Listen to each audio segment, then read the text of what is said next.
Ecco, visto che ne stavamo chiacchierando un attimo fuori onda, anche interessante, si collega anche alle preparazioni. Giustamente la nostra chef diceva, se devo fare una ricetta e non ho il prodotto buono, addio ricetta, no? Eh sì, eh sì. E allora, qui c'è lei come col diretti entra in ruolo, entra in gioco. Dalle contraffazioni anche, quindi nel settore agroalimentare, ortofrutta, eccetera, non dico contraffazioni, però il prodotto che tu credi che sia la castraura, e castraura non è, poi lo viene a sapere, o l'uva di Pinco Pallino, in realtà poi è tutt'altra cosa, ormai sappiamo che è così. Come difendersi? Che cosa Guardi, c'è? lei su questa cosa in maniera molto fondamentale ci sono dei metodi. Allora, uno è sicuramente cercare quelli che sono i mercati, Quelli di cui i farmer accennavano i market nostri... di cui si Certo, parlava, sì. all'interno lì ci sono le aziende arrivano tracciate al 100% perché chi è dietro al banco che vende è la stessa azienda che produce il proprio prodotto, per cui ci mette la faccia al 100%. E quindi questa è una delle maniere per avere una certezza. L'altra battaglia che noi stiamo facendo in maniera molto importante, e ci stanno chiamando dappertutto a parlare di questo, è l'etichettatura dei prodotti. Questo vale per l'ortofrutta, ma questo vale per qualsiasi tipo di prodotto. Etichettare un prodotto sull'origine del prodotto permette al consumatore di capire da dove arriva. Questo non vuol dire andare contro la grande distribuzione o andare contro l'agroindustria, assolutamente. Vuol dire mettere nelle condizioni il consumatore di poter scegliere e di poter capire da dove arriva quel prodotto. Dopodiché la scelta rimane sempre legata a chi ha la capacità di spesa, no? Quindi voglio dire, se ho una frutta e ho un pomodoro che arriva dalla Turchia e anziché essere un pomodoro che arriva dal Cavallino o un pomodoro che arriva dalla Sicilia, se io sopra gli scrivo che il luogo di produzione, il prodotto di origine è turco, va benissimo, ci costerà quanto? Un euro in meno? Farà una scelta, ma faccio una scelta consapevole. esatto. In questo momento questo non ci è dato da sapere, se non in alcuni momenti. Ci sono dei giri molto strani che arrivano attraverso lo Stretto di Gibilterra, dove dei prodotti che passano attraverso lo Stretto di Gibilterra diventano comunitari, quindi non hanno più controlli interni, fantastico. e questo ci permette di perdere quella che è la tracciabilità del prodotto. Sì. Quando noi andiamo a parlare di etichettatura, abbiamo fatto l'etichettatura sull'olio d'oliva, voi sapete che la truffa sull'olio di oliva vale di più del giro di cocaina che c'è in Italia, quindi voi capite quanto importante è sull'agroalimentare. Mettere il tappo antirabocco all'interno delle bottiglie che ci sono nei ristoranti, anche quello è a salvaguardia di quel consumatore che si siede, sa di avere una bottiglia e sa che all'interno di quella bottiglia c'è quel prodotto, che dopo, ripeto, l'azienda... Perché spieghi un attimo cosa vuol dire, perché io l'ho letta Allora, la questa cosa qua. fondamentale è questo. Perché diamo per scontato Io cosa vuol lo do dire. per uno dei prodotti che noi utilizziamo di più in Italia, Certo, che è l'olio l'olio d'oliva. d'oliva. No? L'olio d'oliva poteva essere prodotto, comunque un qualsiasi prodotto, ecco, partiamo da una cosa principale, qualsiasi prodotto che viene trasformato in Italia e diventa un prodotto italiano. Quindi voi già capite che io posso comprare le olive dalla Turchia, trasformare in Italia l'olio d'oliva e farlo diventare italiano. Ora c'è l'obbligo dell'etichettatura, cioè c'è l'obbligo di scrivere se quelle olive sono mediterranee o sono italiane, e cambia moltissimo perché permette anche l'utilizzo quindi di chi va a comprare di scegliere. Certo. Però è anche vero che le bottiglie che noi trovavamo normalmente nei ristoranti potevano essere rabboccate, quindi io avrei potuto acquistare la lattina da 5 litri di Pinco Pallo e mettergli sopra un altro no e rabboccare su questo. Per evitare questo tipo di frodi, cosa si fa? Si è fatto la legge con il tappo antirabocco, quindi il tappo deve essere sigillato, quella bottiglia deve essere aperta e può essere utilizzata per monouso. E questo permette ancora una volta di salvaguardare. Però per arrivare ad etichettare un olio d'oliva si sono fatte 30 manifestazioni. Ecco. Allora io dico, capisco gli interessi che ci sono dietro, capisco anche che in un mondo globalizzato si debba utilizzare di tutto, ma capisco anche che deve essere messo tutto in trasparenza, perché il consumatore deve essere in grado di poter scegliere. Stiamo parlando anche di salute. Assolutamente, C'è è qualcosa che dovete fondamentale. aggiungere? Vedevo, no, no, qui stiamo parlando appunto di salute anche d'accordissimo. D'accordo. Le agromafie, vi do un dato, le Esatto. agromafie si sono spostate, la mafia si è spostata sull'alimentare, valgono 14 miliardi all'anno.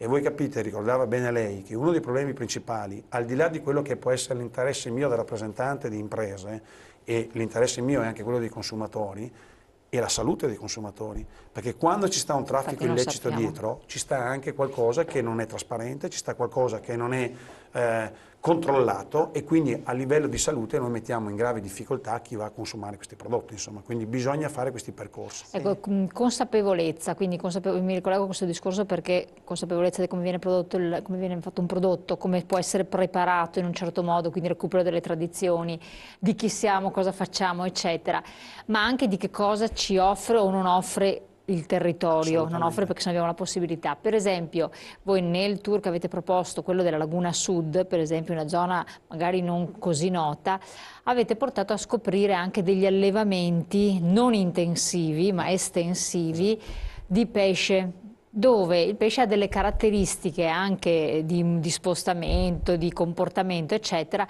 ben precise, perché pesce libero, non certo di essi, viene poi nutrito, cresciuto in un certo modo, ma con prodotti anche di un certo genere. E al sapore naturalmente, riservato a pochissimi, perché abbiamo capito che ha dei mercati anche lì esclusivi, neanche al pubblico, è tutt'altra situazione. Certo. Sapere questo, che non tutti ne sono consapevoli, sarebbe importante, no? Cioè, facendo vedere, toccare con mano. Cioè. È fondamentale, l'attività che si fa. Allora, tutte queste attività collegate, voi dovete sapere che all'interno del GAL i soci principali sono soci privati e sono soci pubblici, e all'interno del GAL ci sono tutte le associazioni agricole. Quindi vuol dire che l'interesse di essere all'interno di questo vuol dire di collegare quello che è la produzione agricola, il territorio agricolo, alla scoperta di quello che è tutto il territorio. E collegare questo permette anche, come abbiamo fatto ieri, di portare quei prodotti tipo il radicchio di Chioggia, che anche questo è uno dei prodotti più contraffatti, cioè noi pensiamo che sia uno dei prodotti avremo modo, speriamo, di avere anche il presidente. Avevamo anche ieri il presidente in barca con noi dell'IGP, del consorzio IGP di Chioggia, speriamo che possa venire a raccontarci un po' come stanno le cose. Questo. Abbiamo fatto una grande conferenza stampa insieme alla Guardia di Finanza, insieme ai NAS, perché purtroppo questo prodotto arriva da Cuba ad un prezzo molto inferiore di quello che produciamo noi, tanto per dire da dove arriva, che se uno normalmente è abituato a mangiare quello, lo trova anche buono, ma se a fianco gli mette l'IGP o il prodotto normale di Chioggia, lo trova che quello è cartone puro.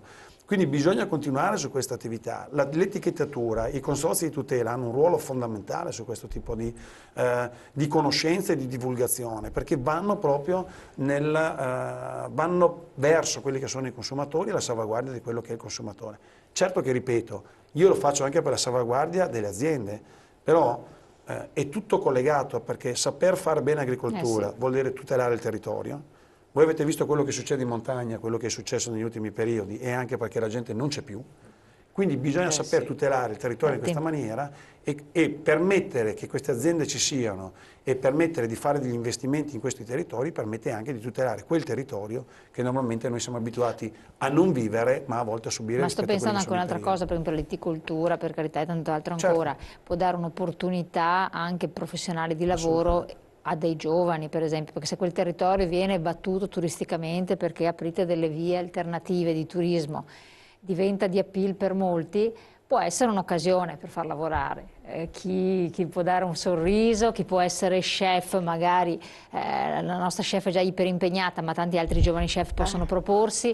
Un ristorantino verso la vostra zona lo vorrei tanto volentieri. Non è assolutamente male, infatti, no. Ma anche la vendita di prodotti, cioè io penso così casualmente che è bello quando vai in un posto poter comprare, no? C'è la rivendita di radicchio di Chioggia, ovvio che uno magari invogliato, l'ha assaggiato, se lo compra, ma come no? Oppure puoi comprare un po' di pesce che viene visto poco prima di allevamento intensivo, uno qualche soldino in più anche lo spende, perché ha capito che valenza ha quel tipo di pesce rispetto a quello di allevamento, anzi scusate, estensivo, di quello intensivo che si trova in una rete, nutrito con farine chissà come prodotte, dove prodotte, anziché con pesce secco, comunque con mangime naturale, no? Faccio l'esempio, quindi può dare sviluppo a tante altre attività. Guarda Elena, noi tra l'altro abbiamo fatto una scorta di radicchio, di insalata, di un sacco, perché non so se lo sapete, ma l'insalata rende più furbi, non so se lo sapevi. No, c'è no, proprio uno studio, c'è proprio uno studio, certo, che della Boston l'insalata rende University, più furbi. Cosa dici quando uno è furbo? Il gamma foglia, capito? Attenzione, quindi questo è un suggerimento importantissimo, stagionale, vero Presidente? Solo ed esclusivamente, altrimenti sennò fa male. Perfetto. E bisogna scoprire i nostri radici, quindi se tutto hai radici, tornare ai radici da Chioggia alle specialmente. radici. Alle radici. sì. Quindi niente da dire. Questo no. Allora, siamo in chiusura, sono già sul web, quindi sul sito del GAL Antico Dogado troviamo già i percorsi, verranno anche distribuiti anche quelli in bicicletta, quindi tra non molto terremo aggiornati i nostri telespettatori sulle varie opportunità, il Presidente ci darà modo di farvele vedere anche a voi intanto avete visto anche le immagini, le nuove avventure di Marco e Pippo, il trio che in realtà è un duo, l'unico duo che è un trio. Esatto, prodotto della stagione abbiamo visto la zucca, abbiamo visto la radicchio, che cos'altro? Lei che è settore agricoltura? Abbiamo i finocchi, abbiamo i broccoli, abbiamo i cavoli di tutti i tipi e in questo momento qua quindi ci si può sbizzarrire. Al volo, finocchi, broccoli, cavoli, come preparare uno di questi? Uno a caso? Una vellutata di finocchio per esempio. Fatta come? Brodo, finocchio, quindi io farei lessare il finocchio, poi lo frullerei nel brodo, ci si può aggiungere dentro uno gnocco fatto con una patata, uno gnocco grande che può essere anche colorato, non so, con una polvere di rapa, ed esagerando ci si potrebbe mettere dentro una ringa. Ma dai, addirittura con una ringa dentro, a contrasto quindi del salato con... Io stavo pensando che due ragazzi a casa da soli hanno un unico modo per alimentarsi, che è pasta col tonno. Bravo. Però il tonno d'allevamento estensivo. Cioè, mi distruggono in un secondo. Del canale del nord. Esatto. Ma a Padova abbiamo un GAL, cosa posso fare per sapere la sua iniziativa qua a Padova? Sono Giusy. C'è il GAL del Patavino, che è a Monselice, lo trova, il GAL Patavino e il GAL della Bassa Padovana, sono i due GAL di riferimento e sono a Monselice, se li trova sul sito internet, trova tutte le iniziative, tra l'altro collegate direttamente anche al nostro GAL. Quindi per capire percorsi alternativi, insomma, quindi questo. Benissimo, grazie ai nostri ospiti di stare qui con noi, grazie ai telespettatori di averci seguito, insomma tutte le informazioni le trovate anche sul web, naturalmente so che molti invece il web non lo possono utilizzare, magari sono anziani però vorrebbero fare questi percorsi alternativi, ma a questo punto si possono trovare informazioni come... Ma le informazioni le trovano presso anche le agenzie turistiche, si trovano, e chi è interessato invece per i percorsi turistici verso quelli che sono le persone specializzate per questo tipo di percorsi, si possono trovare anche dove vendono direttamente anche biciclette e quant'altro, perché spesso e volentieri sono collegati con noi e quindi possono avere Sono stato alla vostra presentazione ieri in Laguna ed è stato bellissimo, la consiglio a tutti, bravi. Abbiamo trovato qualcuno che ci ha seguito anche oggi. In realtà l'ho scritto io di nascosto. No, non è vero. È autentico, è autentico. Grazie a voi, ancora buon proseguimento, noi ci vediamo naturalmente domani.